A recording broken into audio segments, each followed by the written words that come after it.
There's news, there's sense, and there's nuisance. This show is all about World War III. तीसरा महायुद्ध शुरू हो गया है, at least on Indian TV News. दुनिया में घबराहट, वर्ल्ड वॉर 3 की आहट. क्या युद्ध के नए नए मोर्चे तीसरे विश्व युद्ध की आहट हैं? आज रात से वर्ल्ड वॉर 3 शुरू. नेतन्याहू ने मिलाया मोदी को फोन. ट्रंप ने उतार दी सेना, कांपा चीन. क्या बोरिंग से थंबनेल्स पढ़ा रहे हो? सीधा सीधा दिखाओ कि चल क्या रहा है बॉस. ईरान के पूरे एयर स्पेस हवाई क्षेत्र पर इजरायली लड़ाकू विमान थे.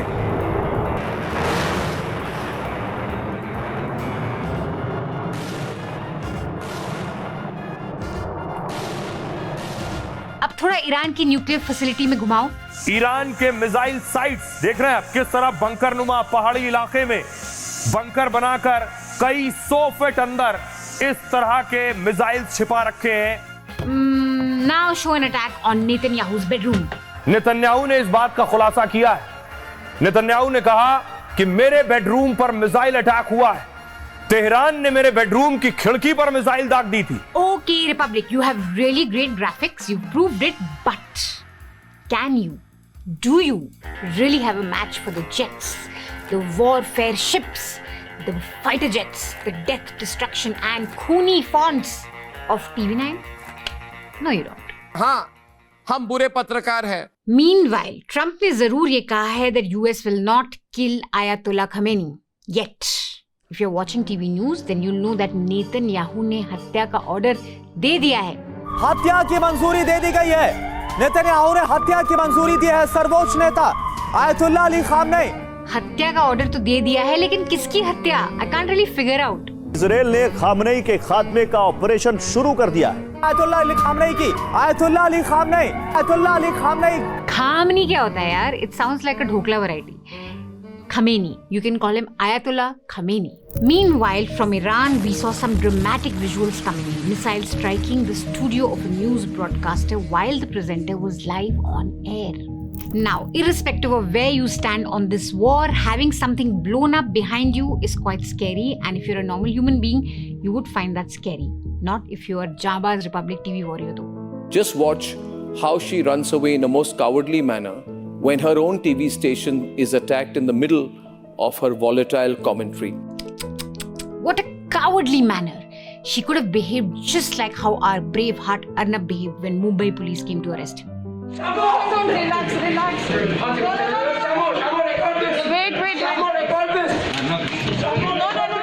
Now, Iran and Israel have a long history of proxy conflicts, cyber sabotage, and accidental explosions.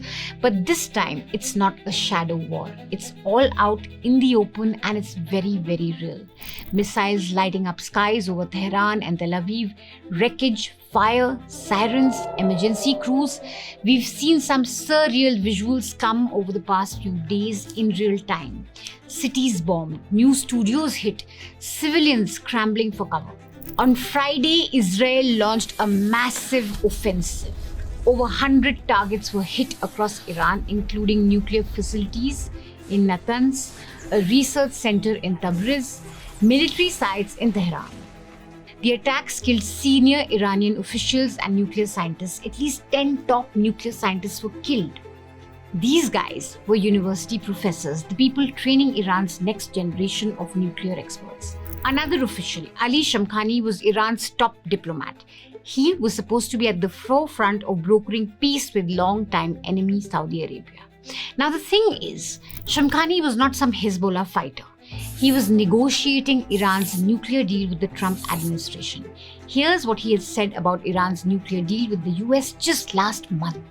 Today, we sat down with Ali Shamkhani, the military, political, and nuclear advisor to Iran's supreme leader. He said Iran also wants a deal. Yes, we are ready. Shamkhani is one of the few people in Iran authorized to speak about the sensitive negotiations.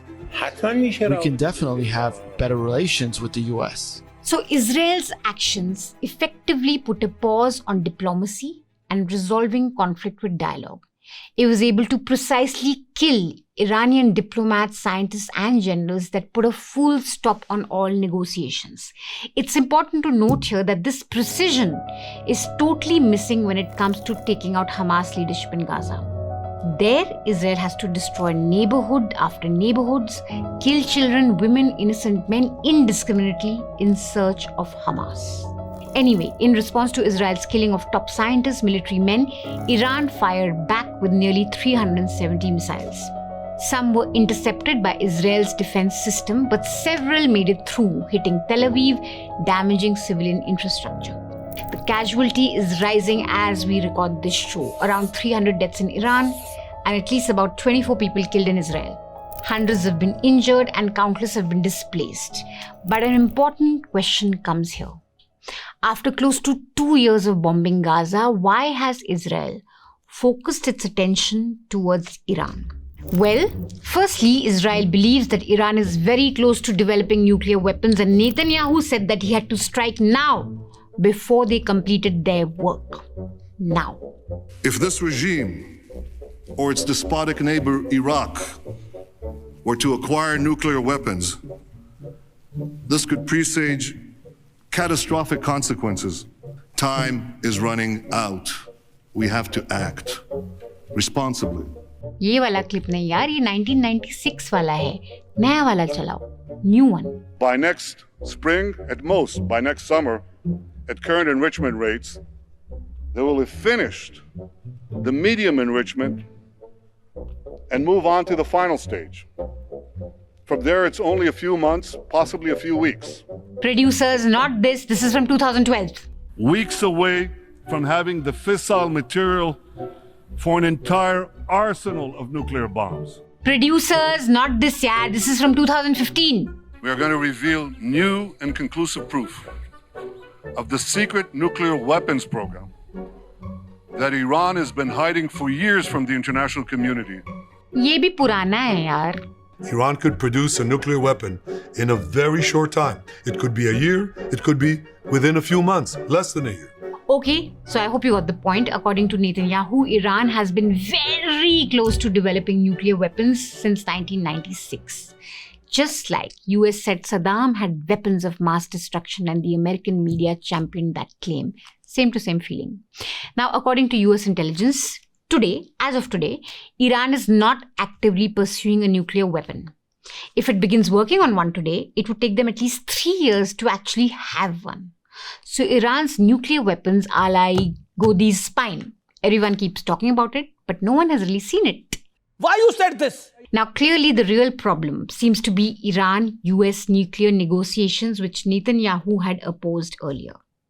But nukes aren't the only reason why Netanyahu is going full Rambo. Let's talk about what's happening inside Israel today.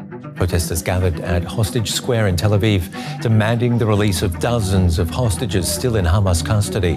They criticized the government of Benjamin Netanyahu, saying his policies put further hostage lives at risk. Ever since the October 7th Hamas attack, Netanyahu has been under massive pressure, not just from global critics, but also from his own people. On the one side, you have hardliners saying, wipe out Hamas, flatten Gaza, occupy the strip. On the other side, you have slightly moderate people saying, bring the hostages back home, even if that means negotiating with Hamas.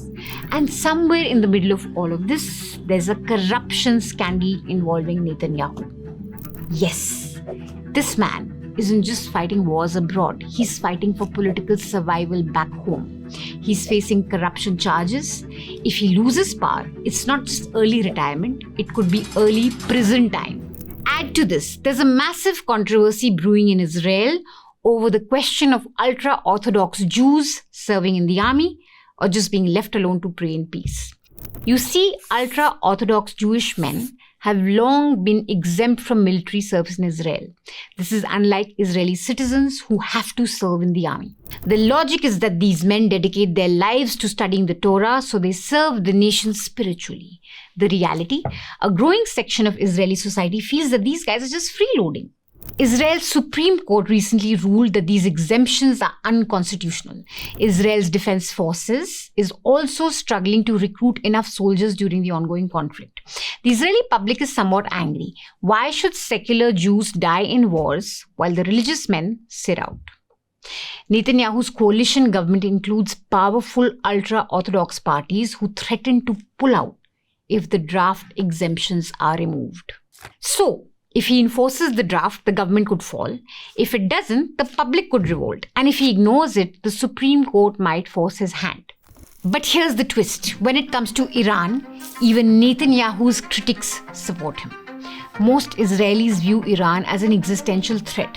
So bombing their nuclear sites, that's the one move that unites the left, the right, the secular, the Orthodox, and everyone in the middle right behind Netanyahu. And with elections due next year, this man, he's not just aiming at military targets, he's aiming for political survival.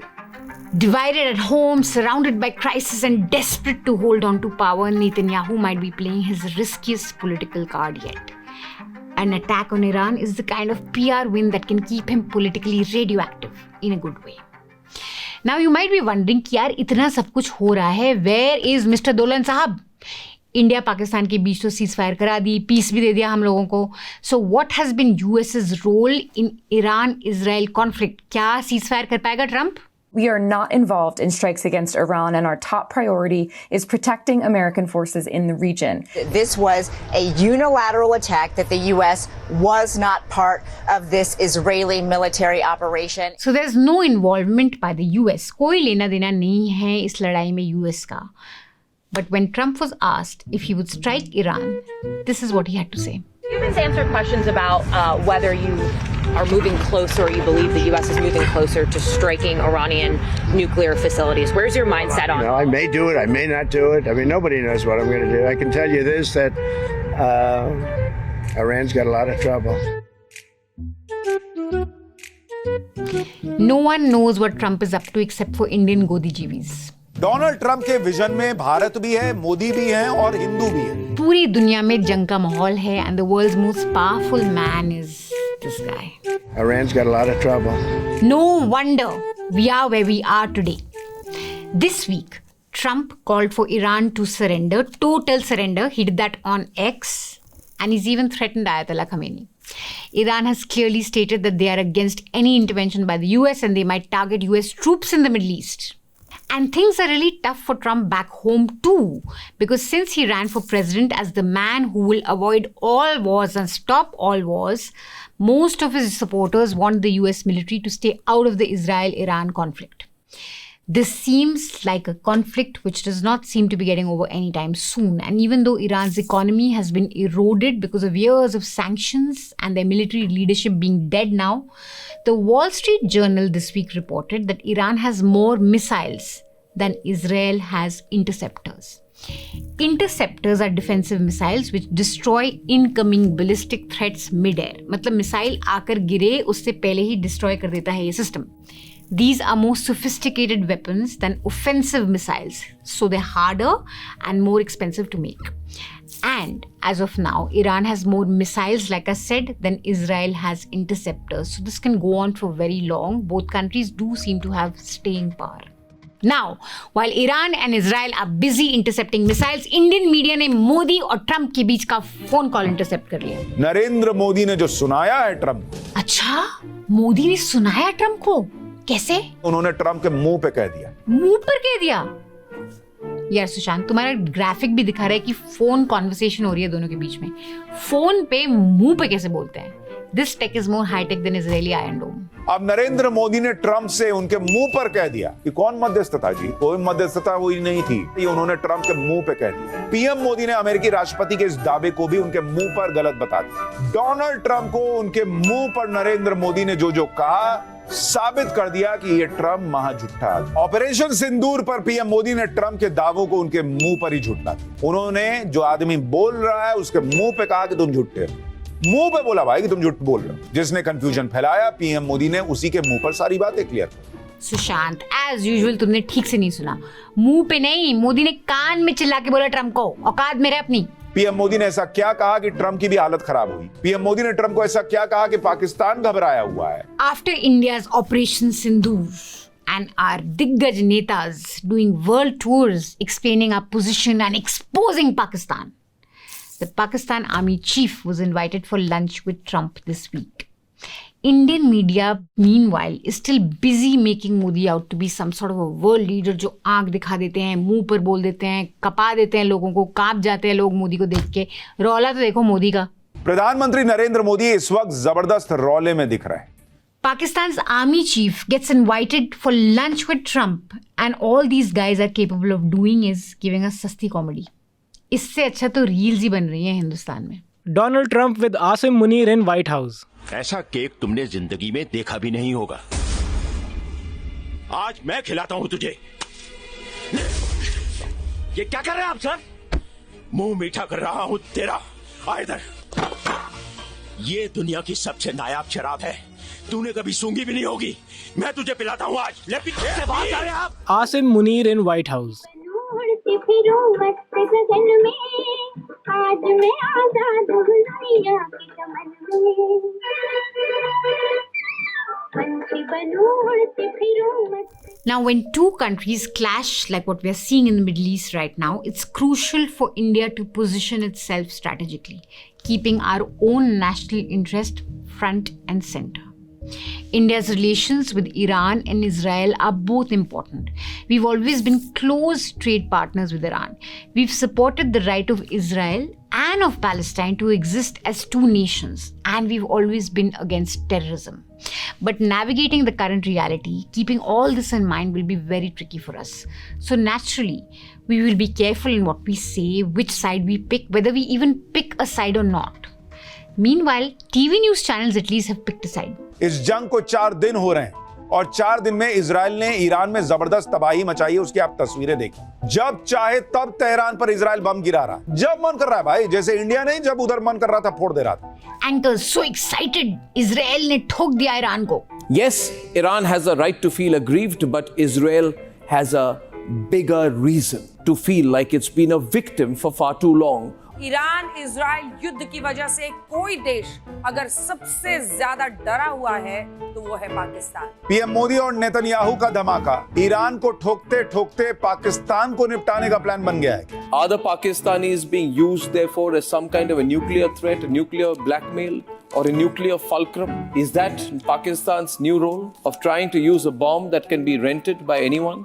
If you've been watching Indian TV news, you'd think that Iran and Pakistan are besties plotting war over biryani and borrowed nukes. Matlab, Pakistan's army chief has lunch with Trump this week because Iran and Pakistan are together on this nuclear war. कोई sense है इस बात का? Boss थोड़ा अपना दिमाग लगाइए। In fact, Pakistan and Iran are not on the same side against India. Pakistan and Iran do share a 900-kilometer border, mostly along Balochistan, but Pakistan is majority Sunni, Iran is majority Shia.